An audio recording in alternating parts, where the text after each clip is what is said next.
Adventures right there, the Leonardo. I know a lot of people like the Undercover Turtles.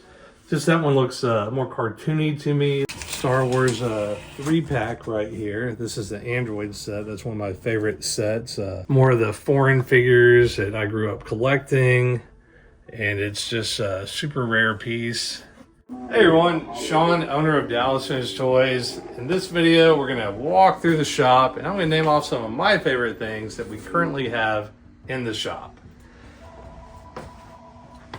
Let's see, I mean, people know I like Lego. I mean, that's a cool piece. They don't come in factory sealed too often. And we actually sold a Rodan and we have another one. So, I mean, I love the Shogun Godzilla stuff. A lot of people don't know that 18 years ago, I used to have a Godzilla collection and I collected a wide range of stuff. And I just love the Rodan and Godzilla from this line. And there are two different variants of the Godzilla as well. I do love Spider-Man. Most of my comic books in there are from my personal collection. And this is a graded 90. So this is a super crispy, super mint Spider-Man piece that very hard to get in that good a condition. Like the Mego Hulk, his leg pins always fall out. They can crumble and stuff like that. And let's see, stuff that we don't get into often. That's the stuff that I always kind of gear more towards because like the honeymoon's not quite over with the toys. Crusher. That's a cool piece. Starts scrunched, grows up, stand him up tall. And Tiamat from LJN Toys, the 5-headed evil dragon.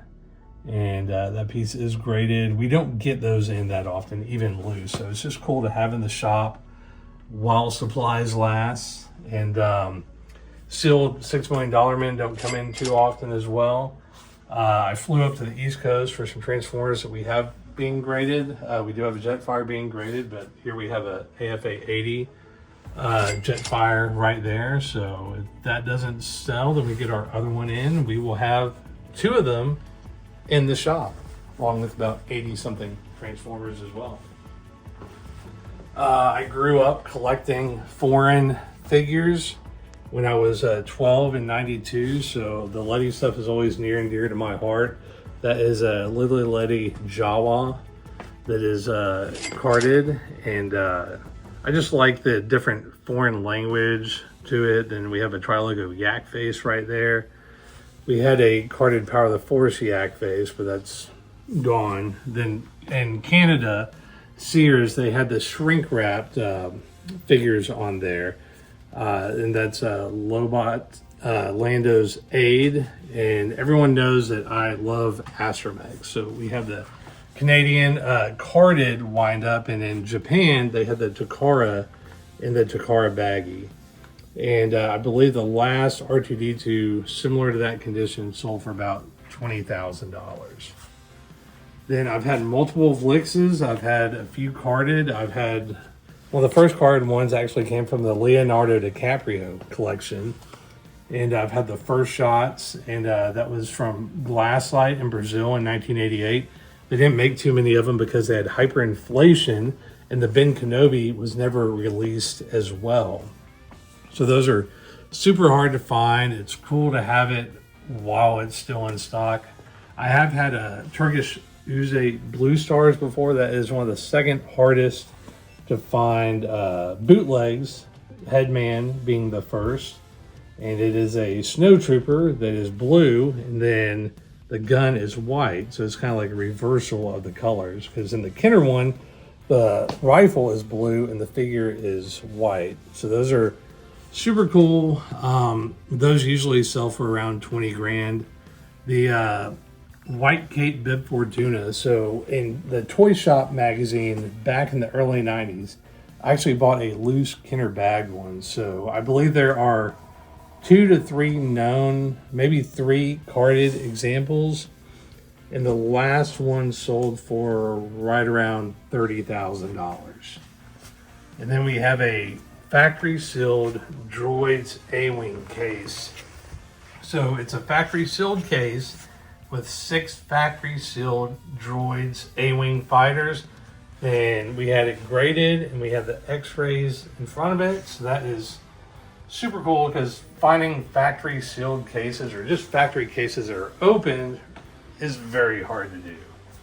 I like the Kiss figures. One of the band members went on tour by himself, so we only got 3 out of the 4. But those are super cool. We got a lot of Kiss fans. For the Ninja Turtles, I don't know. I just like the deep sea adventures right there, the Leonardo. I know a lot of people like the undercover turtles. Just that one looks more cartoony to me, a little bit goofier. So that's a pretty sweet piece. And then the Garbage Pail Kids, the complete run right there. We got series 1 through 15, the buttons, the big posters. Shaun Bryan on the next block over, he had a bunch of this stuff. I never had it growing up, but he had like the Muscles, Madballs, Garbage Pail Kids, like non-mainstream stuff. So I mean, I think that's cool to have a little bit of everything. It's not always, you know, Star Wars or Transformers or G.I. Joe or He-Man. You got to have a little bit of extra flavor that stands out in the collection and in the shop. Okay, I want one. The first 21 Bell display, that is graded in AFA 90. That's a super minty piece. Then we also have the C-3PO first shot prototype. It's molded in white plastic instead of the gold metallic plastic. And everyone's favorite is always Boba Fett's. We have some up here. We actually have 2 more, I think, that are coming to us in the mail today. So we have lots of Jedi ones right there.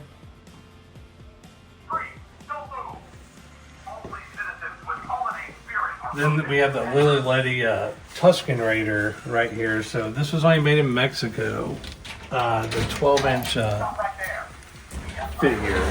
So this was never made in the original U.S. line. So this is a sweet piece. I actually had one of these when I was like 12 or 13. So this goes back to more of the foreign figures that I grew up collecting. And it's just a super rare piece. And yeah, very cool. You have to watch out for reproduction clothing and the bandolier too. Pretty cool piece. I will be sad when he leaves, and we always get new stuff in all the time, so I get to enjoy everything while it is here. And we also, you know, trade too. So I mean, you can get that, or you can put Salacious Crumb on the USS flag up here. This one is super mint, no discoloration. We actually have another boxed one being mailed to us. So maybe that'll be here this week. But yeah, Michael Kronowski in elementary school, he had one of these.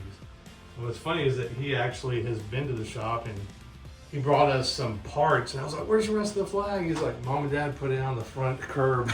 But he still had some of the pieces, so at least he had some stuff. We have some of the UK Tiger Force figures. We got those in, so I mean, those don't come in too often, so that's cool to see. And when Scott was going through some of the restocking, we actually have like half the loose Night Force sets. We have more carded on the website, but that's a little bit hard to find, and they don't come in as often. Then we have part of the early bird set. We just sold our boxed one, so we just got lucky. We had 2 in the shop at the same time, so that's pretty cool. And I remember growing up, I had like an army of Jawa sand crawlers. So I mean, when I was like right around 13, and I was sent up at Comic-Con, so that was those are always cool when they're in the shop as well. There's what the A-Wing looks like outside of the factory case right there. Then I came out on my day off and I sold a few pieces. So these are no longer with us, but the Star Wars 3-pack right here. This is the Android set. That's one of my favorite sets. Once again, it has Astromech's. Favorite color is blue. So I have owned similar ones of these over the last 30 years, but This one sold for $15,000. Here we have a double telescoping 12-back Luke Skywalker. That sold for $25,000. And here we have a 21-back B Boba Fett. Most of them are C's. The A is harder to find. I believe that sold for $14,000. So these don't come in too often. This is some of the stuff that we're always looking to buy, the first 21 figures, and we paid top dollar for that stuff. All right, I'm back. Let's see, what else? Obviously the Battle Cat, because I grew up with He-Man stuff, and we have had opportunities to buy them before, but they were all rusted out, broken, or the handle was not there. So it's cool to have a super minty example.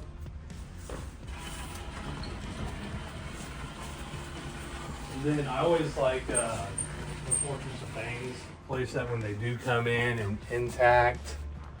I don't know why, I just love the place that it has a little bit of everything, lots of playability. The Virtual Boy, my buddy John Taylor on the next block over, he actually bought a Blockbuster demo one and still has part of the Blockbuster sticker on it. And that's the carrying case for it. So just a lot of the stuff was like childhood memories or friends that grew up with stuff too.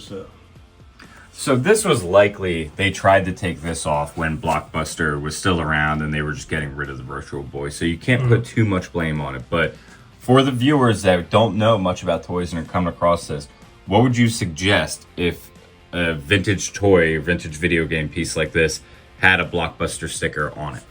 I just always leave everything as is, and the new person that gets it, they can do what they want. It's like sometimes people buy like a sealed vintage piece and then they're like, well, I'm going to open it. I was like, well, you can pay for it, then you can do whatever you want. It's your item. I mean, I might tell them, you know, hey, like we have some that are opened, and but I mean, it's their stuff now, so 100%. But I would leave the sticker on. So yeah, something like that kind of adds a little bit of nostalgia, especially with something that comes with a rental case. Oh, this is cool. We got the Commodore 64 that actually works. So that thing is massive. We have the box for the other part.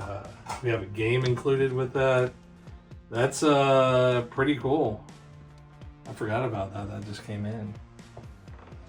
And we got a lot of Sega Game Gears have been recapped. And I mean, I haven't had those since like 16, 17 years ago.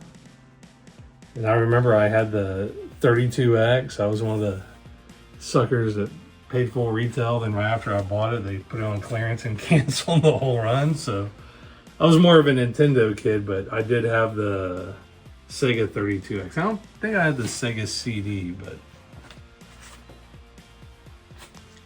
And then you got the PS1. This is the first PlayStation. Mm-hmm. I did not have a PS1 growing up. I did have the PS2 Slim. I think I was in, I don't know if that was like college or whatnot, but... Can we take a look at a few of your favorite comic books while we're here? Yeah. Let's go to the other room. Right this way. Oh, I was going to let you go. Obviously, I'm a big Spider-Man fan. I do like the Conan right here. Then, I don't know, I was trying to collect a little bit of everything. I do like that Archie cover right there. That's called the Headlights one. Let's see, Raja Ghul, I have owned that one twice in the same grade right there. First appearance of Raja Ghul. This is one of Neil Adams' most famous covers. Mm-hmm. That's a beautiful, beautiful book, and basically the highest example that you can get. Yes, sir. That is beautiful. And I just got into collecting pretty cool horror stuff. I grew up with Mad Magazine. I remember the Lehman twins. They were, yeah, I think I actually played NES Mad over their house, but this is actually the highest graded with the signatures on there. So that's pretty cool. And I mean, I just collected a little bit of everything that I grew up with. I mean, He-Man, Thundercats, Voltron, Godzilla, Indiana Jones. Power Rangers, Mario, Nintendo Power. This is just Zelda. I mean, I remember going to East Texas. My grandparents' friend had Zelda 2, Link to the Past. And yeah, I mean, it's just everything I grew up with. I do like that Vampirella down there.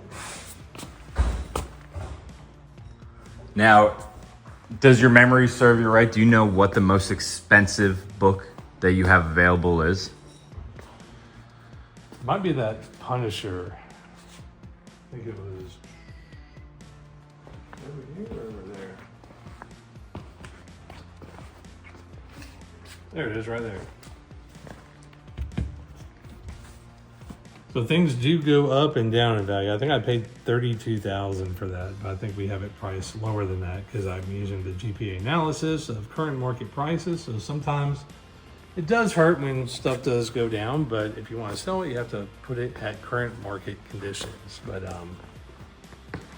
and I remember, I mean, it's not my favorite, but I remember these fan club things back in the day where, like, almost pre-internet, you had to get your pictures from there, then the fan club, going back to the Astromax, and that's some cake for you. And how do you feel about being able to display all of these things? Because these are things that prior to your expansion, you wouldn't even have room to put on the floor all at the same time. Well, we're running out of room now too. But yeah, I mean, I like it out where people can see it. And this Yoda is pretty cool. I actually had a few of the Blockbuster Yodas back when I lived at home as a teenager. And yeah. The previous one we had sold pretty quick, but this also Lego display.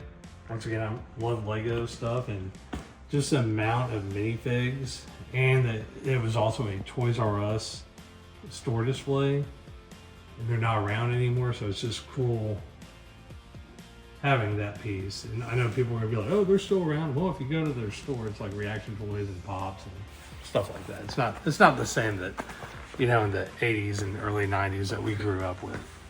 I think it's about time to open up shop. Thanks for watching, and yeah, bring me some more favorite toys of my childhood.